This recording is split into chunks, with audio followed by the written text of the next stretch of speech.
Welcome to Telangana వెలుగు. నేను మీ రాజు. కేంద్రంలో మంత్రివర్గ విస్తరణ దాదాపు ఒక 10-15 రోజుల్లో ఉండనుందని చెప్పేసి కూడా చెప్తున్నారు.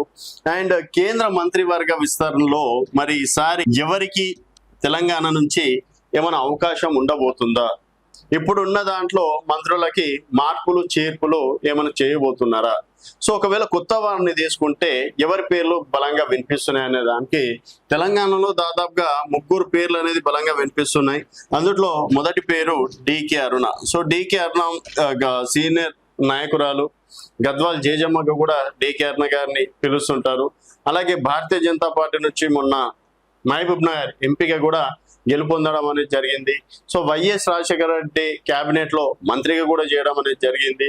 సో ఒక మహిళకు కూడా కేంద్ర మంత్రిని తెలంగాణ నుంచి ఇచ్చిన వాళ్ళు అవుతామని చెప్పేసి కూడా భారతీయ జనతా పార్టీ ఆలోచిస్తున్నట్లు కూడా తెలుస్తుంది.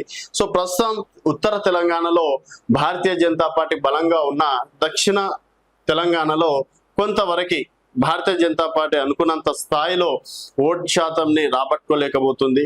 సో దక్షిణ భారతదేశంలో కూడా భారతీయ జనతా పార్టీని స్ట్రాంగ్ చేయాలంటే డికే అరుణకి మంత్రి పదవి ఇస్తే ఒక మహిళకి ఇచ్చిన వాళ్ళు అవుతారు. అలాగే దక్షిణ తెలంగాణ నుంచి కూడా ఒకరికి మంత్రి పదవి అవకాశం కల్పించిన వారు అవుతారని చెప్పేసి కూడా చెప్పవచ్చు. తర్వాత ఇదే ఉమ్మడి మహబూబ్నగర్ జిల్లా నుంచి గతంలో జైపాల్ రెడ్డి గారు కేంద్ర మంత్రిగా కూడా చేయడం అనేది జరిగింది. ఆ విధంగా తర్వాత డికే అరుణ గారికి ఇస్తే మాత్రం డెఫినెట్ గా ప్రయోజనం ఉండే చాయిసెస్ ఉంటాయి అని చెప్పేసి కూడా భావిస్తున్నారు. మరి ఈసారి డికే అరుణకి అవకాశం ఇస్తారా లేదా మహిళా కోటలు అనేది చూడాల్సిన విషయం. రెండో విషయం వచ్చేసి ఈటెల రాజేందర్.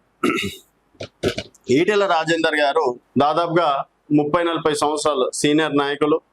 2 సార్లు రాష్ట్ర మంత్రిగా చేశారు. అలాగే ఇప్పుడు భారతీయ జనతా పార్టీ నుంచి తెలంగాణలోనే భారతదేశంలోనే అతిపెద్ద నియోజకవర్గం అయినటువంటి ఎంపీ నియోజకవర్గమైనటువంటి మల్కాజ్గిరి నుంచి గెలవడం అనేది కూడా జరిగింది. సో భారీ మెజార్టీతో గెలిచారు.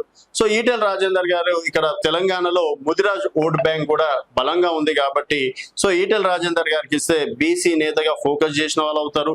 అలాగే ముదిరాజ్ కమ్యూనిటీ బలంగా ఉన్నటువంటి కమ్యూనిటీ నుంచి ఒకరికి కేంద్ర మంత్రి పదవి ఇస్తే భారతీయ జనతా పార్టీ బలపడే అవకాశం ఉన్నట్లు కూడా తెలుస్తుంది. ఆ విధంగా ఈటెల రాజేందర్ గారి పేరు బలంగా వినిపిస్తుంది. గతంలో 2023లో సీఎం రేస్ లో కూడా భారతీయ జనతా పార్టీ నుంచి ఈటెల రాజేందర్ గారు ఉన్నట్టు కూడా ఇన్ఫర్మేషన్. ఎందుకంటే ఆ టైంలో బీసీలకి ముఖ్యమంత్రిని చేస్తామని భారతీయ జనతా పార్టీ ప్రకటించింది. ఆ విధంగా బండి సంజయ్ గారి పేరు కావచ్చు, ఈటెల గారి పేరు కావచ్చు, ఈ విధంగా కొంతమంది పేర్లు కూడా బలంగా వినపడడం అనేది కూడా జరిగింది. సో ఈ విధంగా ఈరోజు బలమైన ఓట్ బ్యాంక్ అలాగే ఈటెల రాజేందర్ గారి చరిష్మా తెలంగాణలో ఒక ఉద్యమకారుడిగా ఈటెల రాజేందర్ గారికి ఒక పేరు ఉంది కాబట్టి సో ఈటెల రాజేందర్ గారి పేరు కూడా బలంగా వినిపిస్తున్నటువంటి పేరు. తర్వాత ధర్మపురి అరవింద్. సో ధర్మపురి అరవింద్ గారి 2 సార్లు ఎంపీగా గెలవడం అనేది జరిగింది. ఆ టైంలో కేసీఆర్ కూతురు పైన కవిత గారి పైన అరవింద్ గెలిచాడు అని చెప్పేసి ఫోకస్ అవ్వడం. తర్వాత నిజామాబాద్ లో వరుసగా 2 సార్లు ఎంపీగా గెలవడం. అందుట్లో బీసీ సామాజిక వర్గం కాబట్టి సో ఇటు ఒకవేళ ఇస్తే ఈటెల గారి కన్నా ఇవ్వాలి బీసీ సామాజిక వర్గంలో, లేకపోతే అరవింద్ గారి కన్నా వచ్చే చాయిసెస్ ఉన్నాయని చెప్పేసి అంటున్నారు. సో బీసీ కోటలో వీరిద్దరి పేర్లు ప్రధానంగా వినిపిస్తున్నాయి. మరి ఇక్కడ ప్రస్తుతం కేంద్ర మంత్రులుగా 2 ఉన్నారు. ఒకరు కిషన్ రెడ్డి, అలాగే సహాయ మంత్రిగా బండి సంజయ్ గారు ఉన్నారు. మరి రీసెంట్ గా జరిగినటువంటి ఇష్యూలో కొన్ని మార్పులు చేర్పులు జరిగే అవకాశం ఉన్నాయని చెప్పేసి కూడా అంటున్నారు.